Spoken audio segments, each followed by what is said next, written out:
आज आपण बनवणार आहे भेंडीची भाजी. भेंडी स्वच्छ धुवून बारीक चिरून घेतली आहे आणि एका कढईमध्ये 1 चमचा तेल टाकून तेल गरम झाल्यावर त्यात मोहरी आणि ठेचलेला लसूण टाकायचा आहे.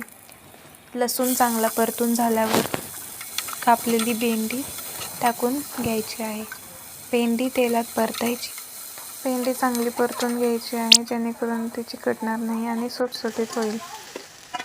त्यानंतर मीठ टाकून घ्यायचे आहे चवीनुसार आणि लाल तिखट, हळद आणि 1 चमचा धने पावडर चांगली परतून घ्यायची आहे.